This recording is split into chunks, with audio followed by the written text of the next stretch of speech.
Hej bloggen. Hej venner. Vi skal snakke om Tinder. Og jeg tænker, at der er mange af jer, der har Tinder og ved, hvor mærkelige folk kan være derude. Så jeg har oprettet Tinder her i forgårs. Egentlig mest på grund af den her video. Så nu skal vi se, hvad folk har skrevet til mig. Og giv mig lige et hint til, hvad fanden jeg skal sige i starten. Hej venner, hej YouTube, hej bloggen, whatever. Skriv ned i kommentarer, hvad fanden jeg skal sige, fordi det lyder dumt lige meget, det jeg siger.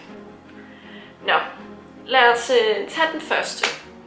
Der står, Roses are red, violets are fine. If I'll be the 6, will you be the 9? Jeg har ikke svaret tilbage på den, og det er altså alligevel 2 dage siden personen skrev. Så må I bestemme, om I vil have skrevet tilbage på sådan en lille.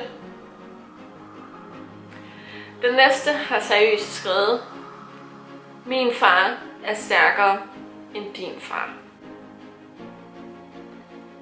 Ja. Så er der en, der har skrevet en joke. Ved du, hvorfor en prærieulv kun hyler om natten? Og så har jeg skrevet nej, og så har han skrevet, fordi den kun kan se kaktuserne om dagen. Ha, ha, ha, ha.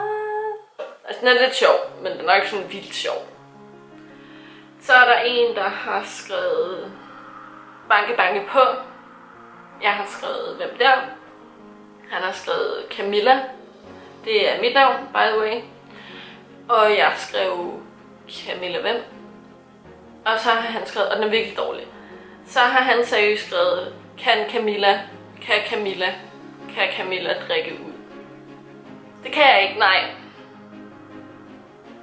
Jeg drikker ikke overhovedet. Den sidste, der er blevet skrevet. Hvad er forskellen på en massage og en boner? Jeg skrev pas.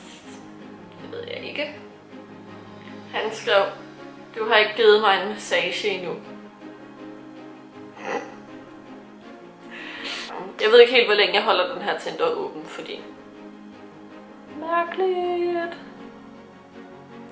Men se med, skriv ned i kommentaren, hvad I vil se. Så gør jeg det, vil I se en part 2. Så gør jeg det, hvis I skriver det. Like den, så jeg ved, at den her var god. Nogenlunde god. Men I subscriber, I liker, I kommenterer, I gør alt muligt, så jeg ved, at I vil se mere. Men tak for den her gang. Hej hej!